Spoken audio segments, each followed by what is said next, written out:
njerëz që e kanë jetuar jetën e tyre në disa role, si gazetar, si shkrimtar, si përkthyes, si njerëz të mirë. Një ndërtar sonte, Durim Taçi, mirë se erdhe. Mirë se u gjeta. E bëra këtë prezantim sepse dua që shikuesit tanë, ata që të njohin dhe ata që s'të njohin, të shikojnë njeriun që fshihet pas letërsisë që bën Durimi. Pra pas veprës, se gjithmonë ajo që vjen pas veprës është ajo që shtyn para. Faleminderit. Jo, është një qasje që nuk më ka ndodhur në për komunikime publike, edhe është shfokusohesh të kthehesh. Megjithatë, besoj se është qasja edhe më e natyrshme, nga jeta është primare, eksperienca është primare, është ajo që na formon, që na çon drejt disa niveleve të tjera komunikimi. Me që unë e vlerësoj shumë shpirtin njerëzor, edhe vlerësoj atë materien e thellë, dua që ta kalojmë pak kohën. Kthehemi në fëmijërinë tënde. Çfarë është gjëja e parë që të kujtohet tani që unë të thash? Fëmijëria ime, a di që më kujtohet një lagje në periferinë e qytetit Laçit, e cila i ngjan pak filmave të Giuseppe Trovatores, tani kur e kujtoj Tornatore. Për shembull, Nuovo Cinema Paradiso. Është shumë e çuditshme, pse ka qenë ca ndërtesa 2 katëshe me tulla të kuqe dhe në mes një shesh. Në atë shesh jemi rritur avash. Domethënë, më kujtohet paktën nga 4-5 vjeç kam qenë aty, e pastaj me radhë deri një 10 vjeç, 11 vjeç, pastaj shpërngulem në një lagje tjetër më pranë qendrës. Më kujtohet me njëherë kjo. Roja e fëmijërisë. Po, më kujtohet sepse dilnim gjithë aty, domethënë grupet ndryshme edhe të rriturit i dëgjonim që mblidheshin aty për të folur. Kishte një çezëm, kishte një si punë vatër kultura, po i themi, kishte ca ndërtesa rrotull, edhe kaq. Në fakt, njeriu në fëmijërinë e tij vizualizon sende, vende, por ndonjëherë edhe një kujdes, atë që nuk thuhet. Ka ngelur diçka e tillë nga prindrit e tu që s'ta kanë thënë, por ti e ke në mendje, si devizë? Kujdes, kemi jetuar në një lloj disipline të fortë. Unë për veten time kam ndier disiplinën, kam ndier kujdesin e prindërve. Për shembull, aty në atë lagje, unë kam edhe një tregim. Kam një tregim interesant fëmijërie, për shembull, Matan e kam quajtur. Ajo lagje rrethohej nga një kanal i madh, i cili sillte ujëra nga lumi i Matit dhe i çonte në Thuman. Fusha e madhe e Thumanës është rreth 10.000 hektarë, ku diun është, edhe ujite nga i kanal. Një nga gurët e provës të fëmijëve ishte kush e kalonte atë kanal, po i kanal ishte 3-4 metra i thellë, do thotë kush dinte not. Pra, shpreha kush dinte not ishte a e ke kalu kanalin, dhe ai ishte kufizimi mirë, po disiplina, rreptësia nga ne prindër linde nga ky rrezik i madh që ishte aty. E kishe kaluar kanalin në fakt? E kalova dhe unë kanalin, është historia e çuditshme se si jam shoqëruar në kalimin e kanalit nga shok më të mëdhenj mosh, si një anije vogël, edhe rrethuar nga fregata, kështu që do kalonim nga një brez në një brez tjetër. Mami ndërkohë më priste për të më rrahur të cepi tjetër.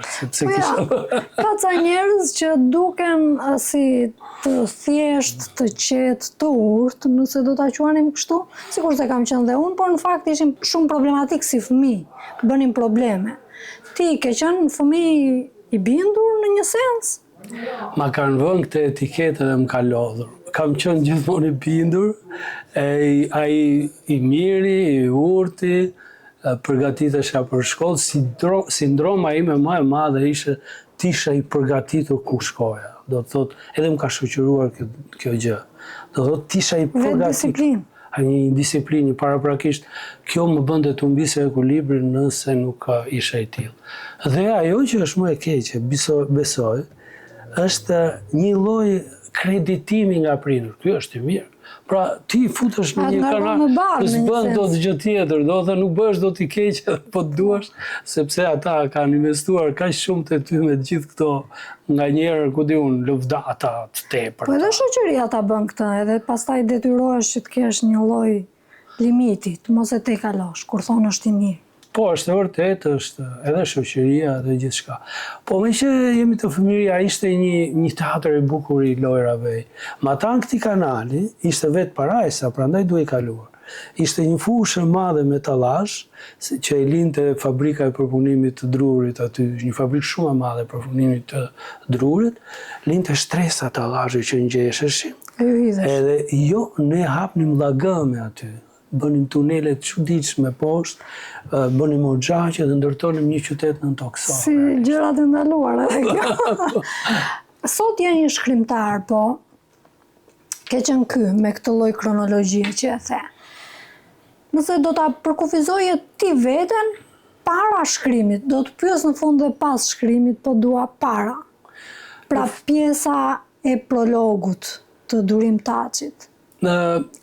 Shkrimi më ka shoqëruar disi herët, po them disi herët se unë nuk jam shkrimtari i poezive, i emocionit, i një ndjesie për të shkruar se më të rishte një ndjesie të saktuar. Unë jam përgatitur për të qenë shkrimtar, pra po si ndjoma e përgatitjes. Më pëlqen shumë, unë nuk i besoj shumë frymëzimit, për shumë unë i besoj punës. Unë them frymëzimi mjafton. Po perifrazoj Paul Ricoeur, një filozof francez. Frymëzimi të mjafton në një mimesis fillestar, në një mimesis sa të kapësh temën nga realiteti. Po pastaj, mas e ke kapur këtë temën, vjen një mimesis 2, thot Ricoeur, kur ti ke bësh me veprën, me gjithë ata që kanë shkruar letërsi, një ballafaqim jashtëzakonshëm në atë kullën. Nëse do ta konvertoja unë këtë dyshe, jo thatë frymëzim dhe punë, nëse unë do të thosha talent dhe punë. Po, le të vim aty. Do ta bënit një trio, po e quaj kështu? Po të fillojmë diskutojmë asaj për termat, që është talenti dhe që është frymëzimi, etj. Po, dhe ajo rri. Po që të kthehem pak tek ideja se kur më ndodhi ajo periudha parashkrimore. Ajo më ndodhi do kur mbaroi fëmijëria, në fakt, se folëm për fëmijërinë. Mbaroi fëmijëria, filloi një periudhë pjekurie, adoleshenciale. Me leximet filluan leximet. Leximet e mia kanë filluar rreth 10 vjeç. Rreth 11 vjeç lexime u bëra. Nuk isha i vetëm. Kemi qenë një shoqëri që brezi juaj dhe yni që lexonin. Ishte e vetmja dritare. Si isha i vetëm ne takoheshim dhe thonë e ke lexuar po emra të mëdhej. Imagjino fëmijë të vegjël që flisnin për emra të mëdhej, shkrimtarësh krijojnë një situatë pak qesharake, po ishte kështu. Ishin biseda më të këndshme. Pra, ka ndodhur fillimet e mia të letërsisë janë leximet, ato ishin porta që më çonin tek letërsia, sepse kisha një lloj manie, shikoja vepra të rrira shumë interesante, u thoya, po unë a mundem të krijoj realitete të tilla. Dhe më duket se kjo nuk vjen më shumë nga ideja e leximit, po nga ideja që ne jemi lexues. E të qenit lexues është interesante se është një proces interaktiv. Pra ti nuk lexon tekstin, as teksti nuk lexon ty. Domethënë, krijohet një ndërmarrëdhënie midis kësaj dhe ti pastaj hyn në një mekanizëm. Ky mekanizëm është leximi, si proces, jo si titull autorësh. Leximi si proces është gjëja që më intereson më shumë. Domethënë, është ajo që arrin të bëj lexuesin të marrë pjesë, të ndërtoj veprën. Dhe një gjë tjetër që më bën shumë përshtypje. Pjesa më e madhe e shkrimtarëve kanë bërë në fillim një gazetari. Domethënë, sido që ka qenë organike ose periferike, nëse do ta quaj kështu, ka qenë thelbësore, por ka qenë një gazetari. Pra të gjithë gati se kemi improvizuar dhe jemi futur brenda botës së gazetarisë. Nuk ka shpëtuar asnjë nga kjo.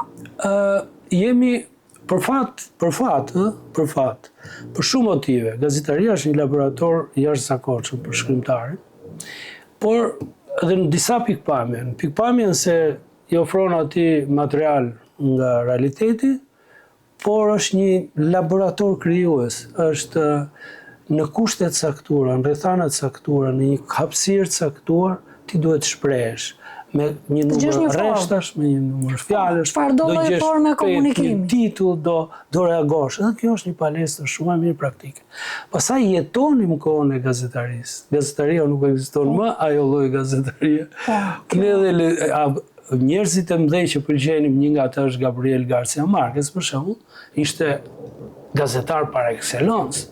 Gazetar, ai i shkonte, ka patur një moment që i ka shkuar mbrapa Hemingway të takojë si gazetar, i ka për t'i tërhequr vëmendjen, ka hipur majt pemës, pra për të thënë shikoj që jam unë etj, një marrëdhënie. Marrëdhënia me gazetarinë është një luks që e kemi patur në fakt. Por ti nuk e gjetur të vetmen dritare komunikimi pas letërsisë, po them gjithmonë gazetarinë. Po ke eksperimentuar me veten edhe në fushën e muzikës. Po dhe muzikë. Duket që shikuesit pak e din. Po dhe muzikë. Vetëm ndonjë mik i yti. Unë kam rrezikuar shumë që të këndoja në skenë. Në fakt, në skenë kam hipur një herë në përshkollën, siç ndodhte atëherë që në klasën e parë. Edhe unë duke qenë me origjinë nga jugu, në familjen time për shembull ideja e polifonisë është e rëndësishme. Kam marrë pjesë në shumë, po themi muhabete, që themi ne, kostira, etj. 9 tavolim kam dëgjuar edhe kënga ime, një nga këngët që kam bërë, ka lindur 9 tavolin, një kujtim fëmirie, dëgjoja të rriturit lartë që ngrinin dolli, e unë poshtë aty duke lozur me një shokun tim, me një kushri, e dëgjoja, po e kishim mendjen, ky do jetë zëri babait, ky do jetë ai, se nuk shinim gjë, ata ishin lartë. Nga aty ka lindur një tekst këngë që është realizuar para 4-5 vitesh. Por kam rrezikuar, siç thash, sepse si duket i kisha ca veti zërin e ca gjëra për të kënduar. Edhe kjo tradita e madhe, siç thash, që kemi ne në shtëpitë tona, që te ne unë jam me origjinë nga Skrapar, për shembull nga Tomorrica, te neve nëse nuk këndon t'i e turpruar për jetën më. E bukur kjo. Dhe rrugtimin ke patur sa të bukur, aq edhe të vështirë. U desh një kohë si të gjithë shqiptarët ta lije edhe ti vendin tënd dhe të emigroje. Po. Çfarë more pas dhe çfarë le? Atëherë unë kam emigruar në një moment të bukur në karrierë. Do të thotë nuk isha një moment ku isha një rënje dhe i pashpresë tani po e lë këtë vend edhe po ik. Që bën zgjedhjen e më të vështirë. Unë isha 34 vjeç, 35. Ndjesha mirë, do të thotë në atë kohë isha specialist në Ministrinë e Kulturës, sektori librit, edhe vija pas një eksperiencë nga gazetari, pas një eksperiencë skenarist në Kino Studio në vitet 90-91, isha i plotësuar, i formuar nga pikpamja, jo vetëm i pjekur nga mosha, po dhe i formuar, ndjesha mirë. Sa po kisha botova romanin tim të parë, Gratë e Diellit quhet, një roman i cili do më diqte Lakimi, për shembull, një roman i kohëve të fundit, është një jehona ati romanit parë. Çuditshme, nuk e kisha vënë re në mënyrë të pandërgjeshme, më ka ndodhur që pas shumë vitesh të ri në të njëjtën atmosferë në fakt. Okej, lash Shqipërinë çfarë lash? Lash vërtet një eksperiencë dhe një...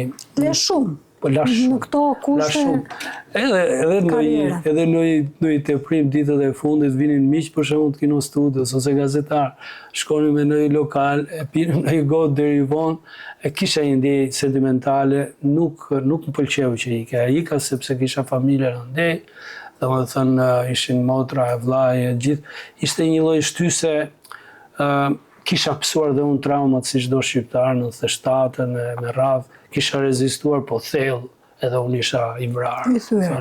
I thyer. Për shembull, në 97-ën me mua një kushërim i parë vdiq krejt kot, domethënë i drejtuan armën e bab.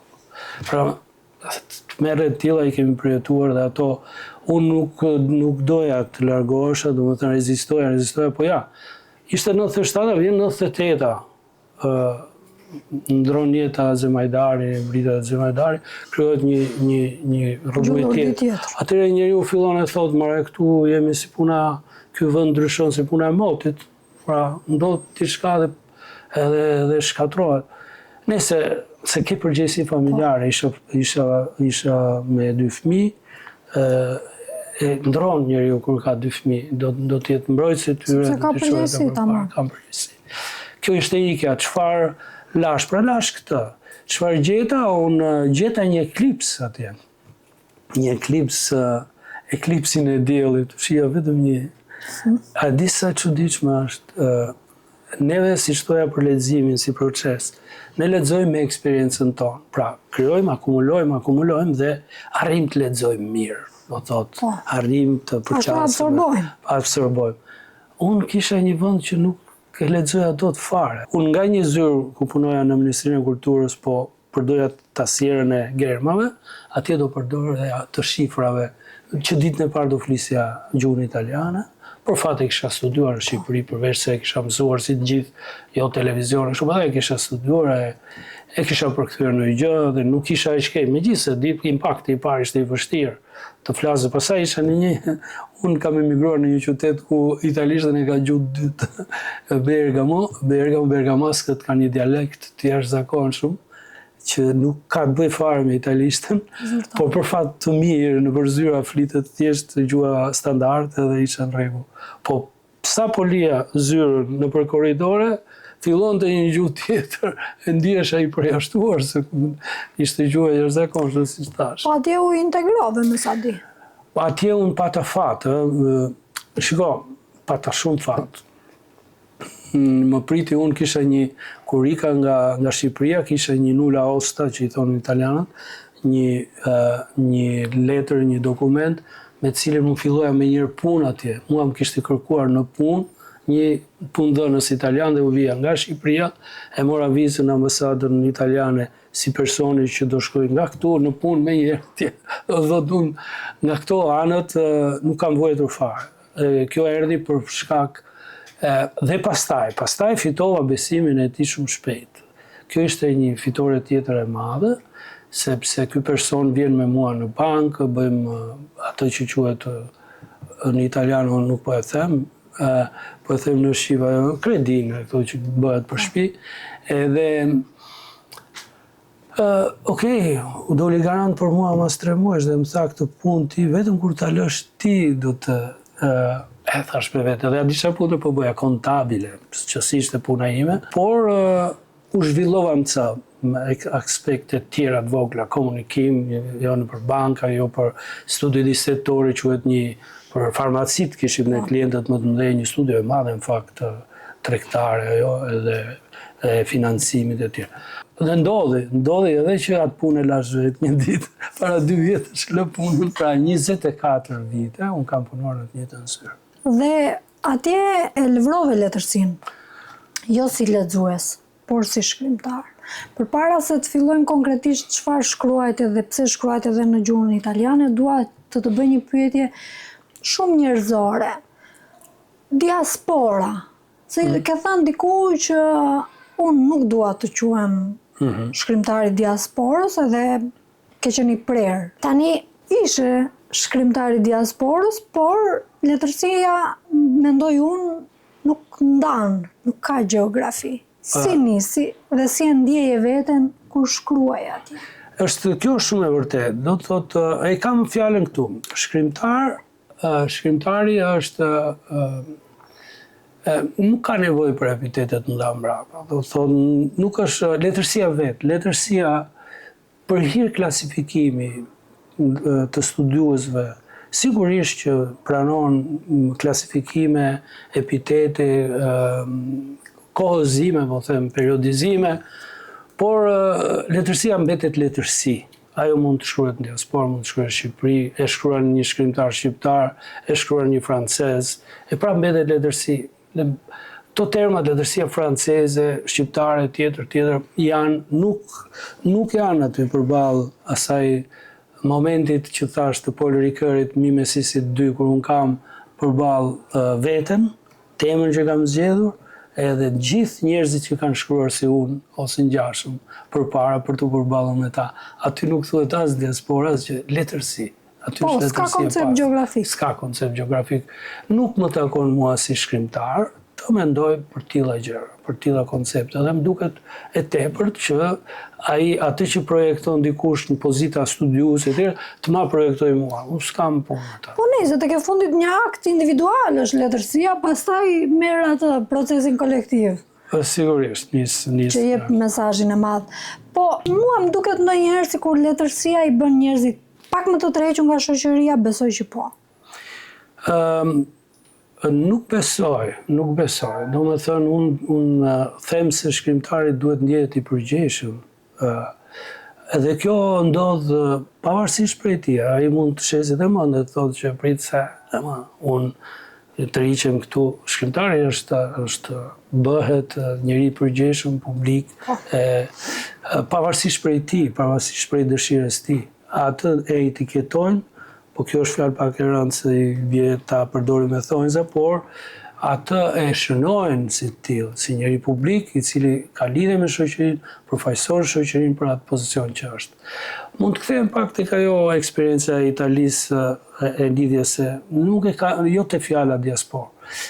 Unë që në ditën e parë kur më rit atje përveç punës, siç thash zyrës, ndrimit tasierës nga gërma në shifra atje, unë shumë shpejt u regjistrova, edhe pse ndjesha, siç thash, i formuar nga ana filologjike, se kisha mbaruar filologjikun, ndjesha i formuar, kisha eksperiencën time, leximet e mia, kisha hartuar dhe një fjalor të termave të kritikës, New Critical Terms, një shikim i ri i terminologjisë letrare, që në moment isha nisur me këmbën e dur, nuk isha i përditësuar me veten time.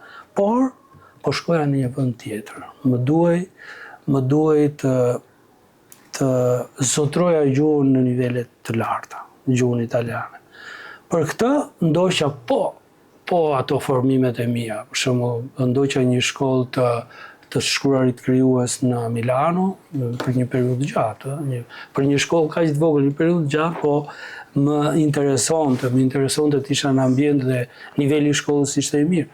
Pas pak vitesh unë kaluan disa, ndërkohë vazhdoja e krijoja, kam botuar edhe në Shqipëri në atë kohë. Fillimet e botimeve në gjuhën italiane janë 2014. Unë deri nga 2000 kur kam shkuar, deri në 2014 vazhdoja, kam botuar romane, me Toenën kam botuar një roman, Vdekja e fundit, kam botuar libra me tregime, 7 rrëfime, një vaki, edhe më pëlqen ai tregim, ai libër me tregime nuk do i lëvizja asgjë, asnjë presje. Kam vazhduar shumë me përkthimet. Përkthimet më kanë mbajtur gjallë me shqipen, që të ishen në nivelet e shqipes në mënyrë kërkuese. E nga ana tjetër, siç thash, ju futa shumë kësaj leximeve në gjuhën italiane, i shtova ato, lexoja edhe në gjuhën angleze gjithmonë. Kam lexuar në këto gjuhë. 3 janë në fakt gjuhët bazë me të cilat jam marrë, e mund edhe të shoh në ëndër. Pra, shqipe, italisht e anglisht janë gjuhët me të cilët jam marrë më shumë. Pastaj rreth edhe në gjuhë tjetër, po rusishtën për shembull, lexoj mirë. Tani të shkruash në italisht në fillim dhe pastaj ta rishkruash veten në shqip. Po, kështu ka ndodhur. Është çike vështirë. Kështu ka ndodhur. Janë këto proceset, shiko, flasim për procesin e leximit, folëm pak e prekëm. Për procesin e përkthimit, leximi, përkthimi, procesi i shkrimit, pastaj procesi i rishkrimit, janë të gjitha shumë të ndryshme. Për shembull, procesi i shkrimit dhe i rishkrimit janë shumë të ndryshme. Ti shkruan kur ke vetëm një botë imagjinare përpara, e cilën do ta materializosh në letër. Kurse rishkruan kur ke një tekst tjetër përpara dhe do të gati si përkthimi, duket rishkrimi, po nuk është përkthimi. Nuk është përkthimi sepse përkthimi ka diçka tjetër. Përkthimi të kërkon të marrësh një vepër letrare dhe t'i vesh ca rroba pak të reja. Pse po them këtë, ose pak të ndryshe. Pak të reja jo, po ta kombësosh në një vend tjetër. Ti tjetër. veshësh një kostum kulturor. Kurse në tekstit tim nuk ja vesh këtë kostum kulture. Sepse në përkthim, shkaku pse përkthimet plaken, është ky kostumi kulturës që zbardhet nga dielli, edhe do ndruar prapë. Mas 10 vjetë është një përkthim plaket, duhet të ribërë. Sepse është ky element në përkthim, elementi kulturor që përcjell gjua, e cila është e pamundur të jepet pa kohën, se koha ofron ndryshime. Me që u rrokullise vete dhe vajtet e përkthimi. Të pyes, zakonisht përkthyesit janë gjithmonë në backstage, nuk janë ata që udhëheqin, ngelim gjithmonë hije, pjesa më e madhe gati se të panjohur, pra që t'jesh përkthyes i njohur, duhet t'jesh përkthyes shumë i madh, që të njihesh si autor, po flas. Tani, ti dhe shumë kolegë të tuaj kanë ndërmarrë këtë iniciativë dhe ja kanë dalë herë mirë herë keq, por kanë përkthyer. Mendon që përkthimi sot në Shqipëri, për ty dhe të tjerë që një rreth vetes, është një mënyrë për të sjellë një kulturë apo është një mënyrë jetese, ekzistence? Nëpërmjet kësaj mënyre ekzistence, idesë për të fituar ca para më shumë, vjen dhe kjo e dyta, vjen të tjetër. Po patjetër është një punë në fundit e cila paguhet. Por unë mendoj se çështja e përkthyesit është në momentet më të mira të mundshme. Do më vrasin përkthyesit, po dëgjoj që flas kështu se përkthyesit janë hamejt e letërsisë, janë ata që punojnë cilët vuajnë nga shtylla kurrizore, nga çervikale, nga të gjitha sepse është jashtëzakonshme të rish me orë tëra në një tavolë. Por pse po thoja në rang, po them jo shqiptar, në rang ndërkombëtar, përkthyesi po merr një shikueshmëri më të madhe. Në përkopertinat e librave janë emrat e përkthyesve tani më krahas emrave të shkrimtarëve. Po ti kthehemi realitetit shqiptar. Kemi sot në një Jusuf Vrion ose një Aleksandër Zoto, po them? Nuk i kemi dhe nuk ka... Shiko, por ka përkthyes të mirë, pa diskutim që ka përkthyes të mirë. Presioni sot a di ç'ndodh. Ke një presion më të madh, do përkthesh më shumë. Është mirë përkthesh më pak që edhe cilësia të rritet. Po përkthejmë më shumë, edhe unë jam nga ata që përkthej pak më shumë. Por kam patur fatin e mirë, sidomos edhe këto 2 vitet e fundit, se unë përkthimet unë kam përkthyer gjithmonë. Domethënë që në 2000 nisesha në Itali dhe kisha përkthyer Corto Viaggio Sentimentale. Është një roman i Italo Zvevos, është libri im i parë i përkthyer. Është një autor modernist italian i fillimit të shekullit të kaluar, është shkrimtar shumë i quotuar në Itali, po dhe i kalon kufit e Italisë. Që nga atëherë, ç'më ndodhi, unë kam përkthyer gjithçka, shumë, nuk kam zgjedhur kur përkthimin, ma kanë ofruar. Kanë ofruar përkthimin dhe i kam Shtëpi botuese. Po. Po nga shqipja në gjuhë të tjera, ke çuar autor? Kam përkthyer nga shqipja në italisht. Kam përkthyer 4-5 libra. Pra ke vendosur autor atje, ke çuar në kulturën. E kam bërë. Po mire, ke bërë një akt. Po se e the për një vrione këto. Siç thash, është gjithë çështja e elementit kulturor në përkthim. Po tash për mua, gjithmonë sepse edhe kjo është relative. Ka pa një maj në prozë edhe Zoton në poezi. Të paktën kështu i kam konceptuar. Ndryshon dhe koncepti. Edhe përkthimi ndryshon. Për shembull, ne një përkthim në Olian sot nuk e pranojmë dot, me të drejtë, me gjithë nderin e madh që kemi. Pse se po një më të mirë s'kemi ama. Jo, absolutisht. Mos hapim debatin. Jo, nuk po themi mirë i keq. Po them pse përkthimi ndryshon si mënyrë, si qasje. Ndryshon pikërisht se për shembull nuk mund të propozojmë më libra vetëm me t'i shqipërojmë ato. Përveç shqipërimit duhet kemi këtë përbërëse në plus, të përçojmë pak kulturën e sotme.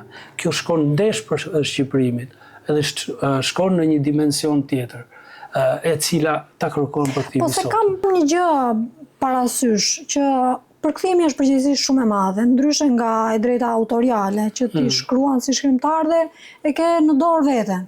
Po. Të përkthesh ke përgjegjësinë e madhe sepse e para duhet që të shkosh në logjikën e autorit të tekstit. Dhe diku kam lexuar, prandaj përmenda Jusuf Vrionin për shembull, kur u përkthye generali në gjuhën franceze, u folë që përkthimi atje ishte më i lartë se sa vetë vepra këtu, do më thënë cilësisht. Unë diku e kam lexuar dhe më ka bërë shumë përshtypje kjo, do më thënë, pra një përkthyes i mirë, i përgjegjshëm, njohës i kulturës së vendit ku përkthehen, mund ta sjell veprën ta bëj kryevepër. Dhe ana sjell ta kryeveprën ta çojnë në fund. Sigurisht, përgjegjësia. Prandaj është përgjegjësi shumë e madhe. Është e jashtëzakonshme përgjegjësia e përkthimit. Këtë nuk e vën dyshim. Tani, meqense the që nuk i beson spontanitetit, dua që shikuesit tanë që për fatin ton të mirë janë shikues elitar të zgjedhur. Dhe dua që të dëgjojnë një interpretim tëndin që lidhet me këtë punën e spontanitetit, sepse ta kontrollosh lirin, duhet forcë, duhet fuqi. Që pjesa më e madhe e autorëve, edhe me përvojë, gati se nuk e kanë, pra të kontrollojnë. Ti edhe në dijenin time je nga ata autorë që e di se ku do të mbaroj romani dhe si do të mbaroj. Por shumë autorë nuk e dinë se si do ndërveprojnë linjat, personazhet, dhe si do jetë fundi. Po, e kuptoj. Ti e ke të qartë që në fillim, do ma tregosh pak këtë si e ke ndjerë veten, se thash është fuqi kjo, nuk është e metë. Po. Ka lindur, po lidhet me atë që thash pak më parë, që thash talenti, puna, kur bëm këtë, kush është primare për mua ishte puna, e disa gjëra tjera.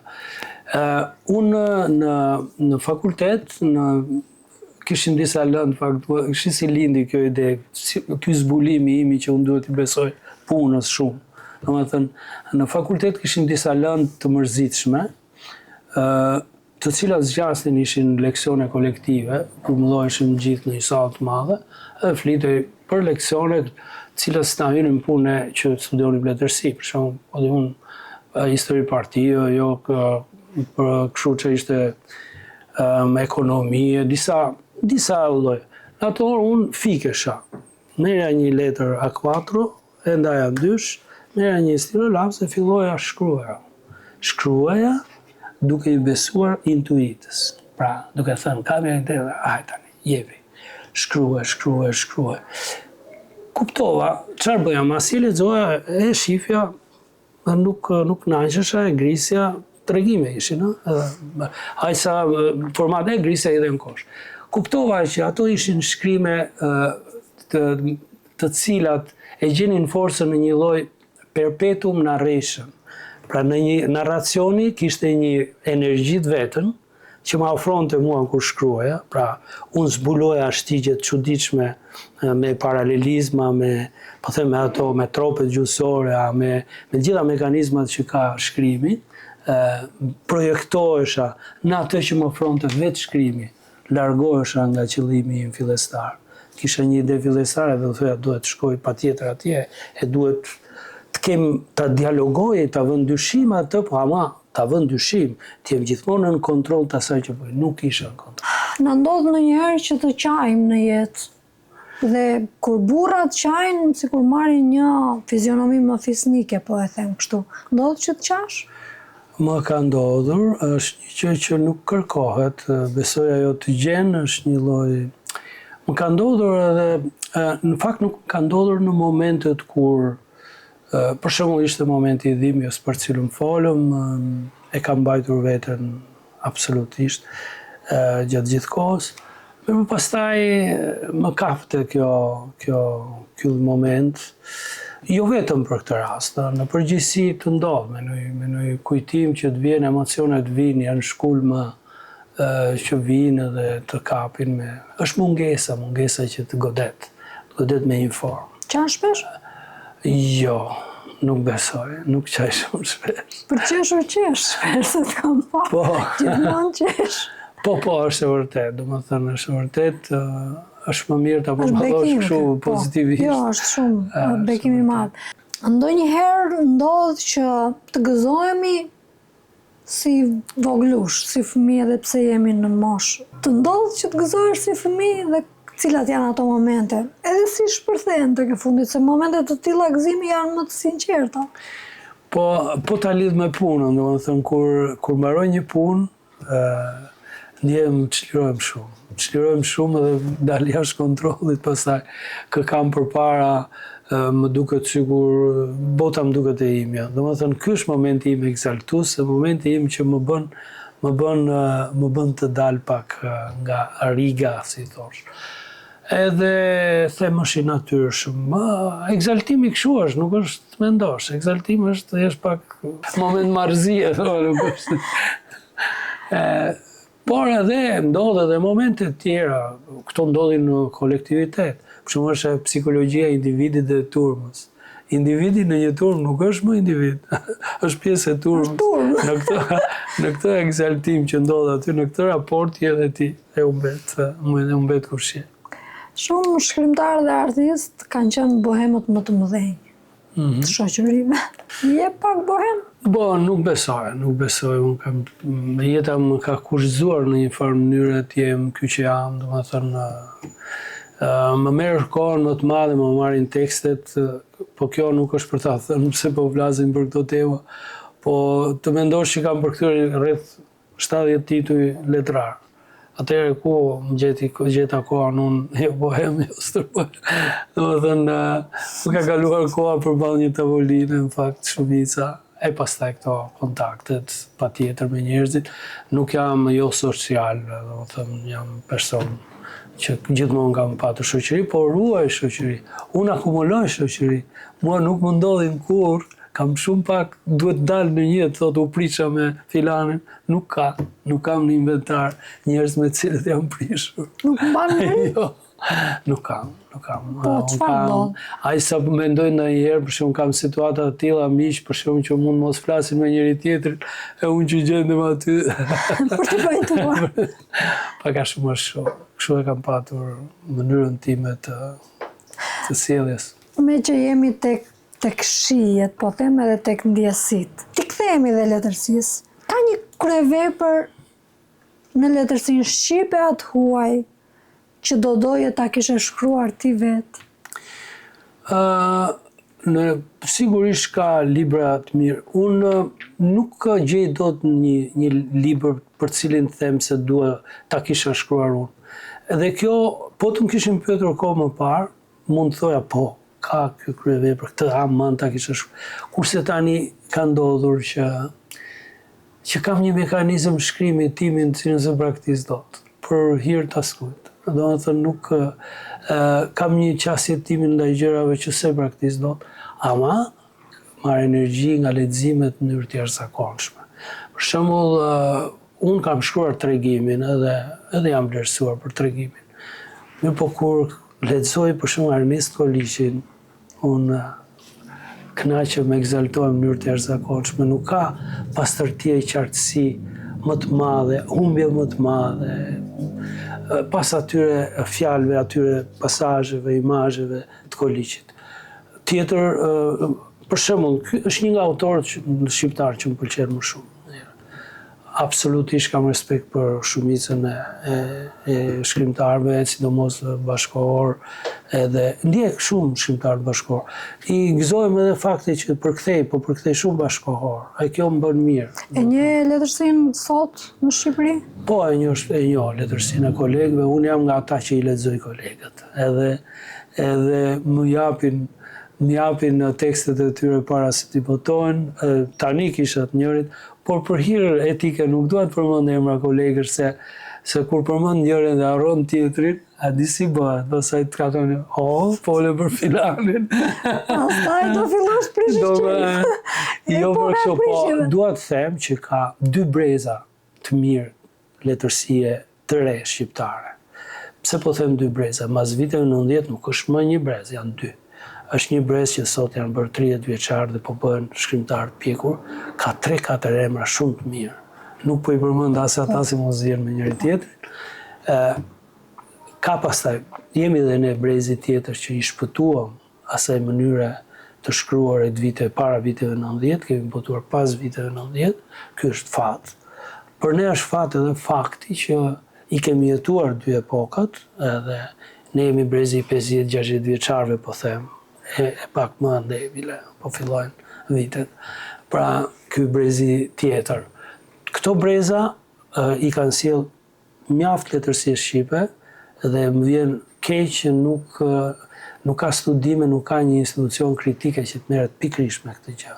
Kritika nuk ka forcë të jetë elitare, në fakt, nuk ka as forcë të përzgjedh, nuk ka, kritika është bërë një mendim se një shërbyse për fatin e keq, domethënë është. Po sepse është kritik tarafi. Tarafi, më njeh mua, shkruaj për librin tim. Po, edhe kur më njeh mua ti s'mund të shkruash keq për librin tim, se unë të bëj azë për të rinj. Bëhet e bezdisme. Po, është një fatkeqësi në fakt e realitetit tonë. Dhe nëse do të pyesja për një autor që të ka ndryshuar, se na ndodh për shembull, unë e kam kujtuar gjithmonë zonjën Bovarim, nuk e di, mbas edhe bashkë mund ta kemi diskutuar, që e kam lexuar shumë e vogël, diku te 12-13 vjeçe, edhe kam përshtypjen që më ndryshoi, më bëri në një sens, kuptova çfarë është të tronditesh nga një gjë që s'është e vërtetë. Pra nga fiction, nga një letërsi, nga një gjë që bën art. Ka diçka të tillë? Po, unë kam një autor i cili më trondit dhe më ka tronditur, është Philip Roth. Ka ndruar jetë para 2-3 vitesh. Ai më ka dhënë një mësim të madh me veprën e tij, jo me ato që thotë, edhe ato që thotë, ka intervista interesante, po ai shkruan në një mënyrë reflektive.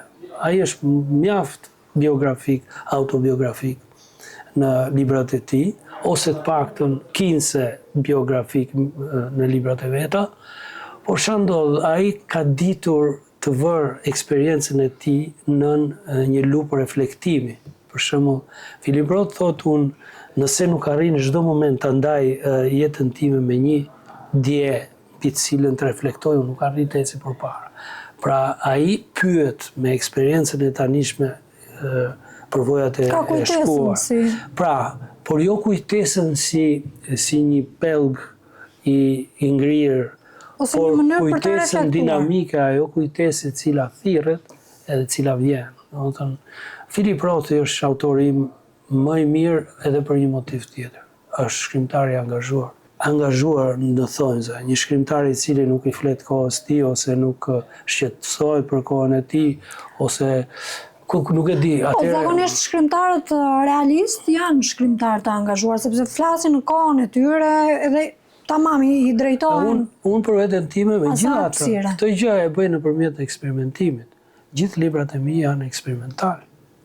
Librat e mi nuk i ngjan njëri tjetrit. Të lexosh Ekstratami, pastaj të lexosh Lakimin, thua, pse ky e ka bërë dhe këtë?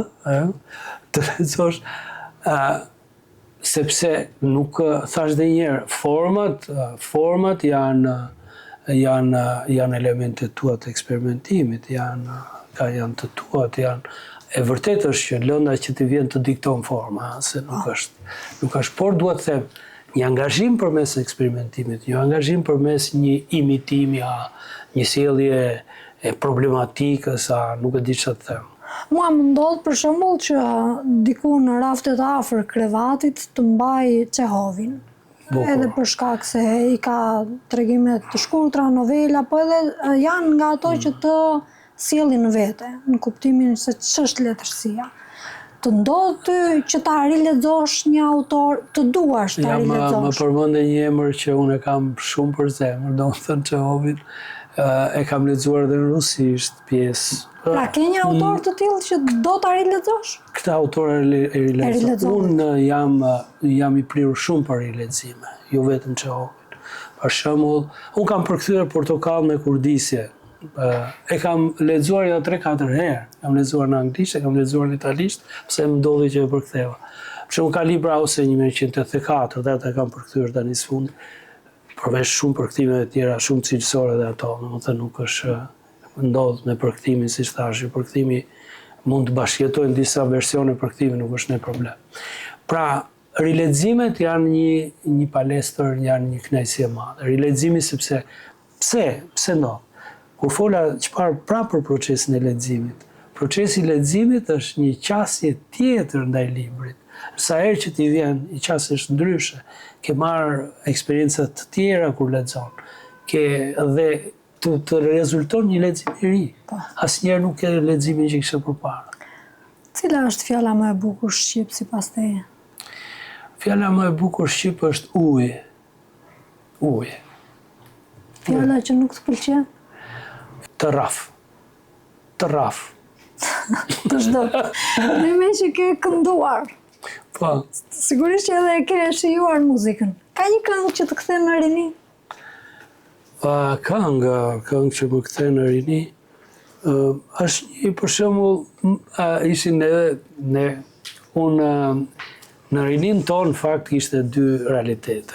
Këngë që i dëgjonim në për këto festivalrat e këto gjë, po kishte edhe një zhvillim i jashtëzakonshëm i viteve 80 muzikës.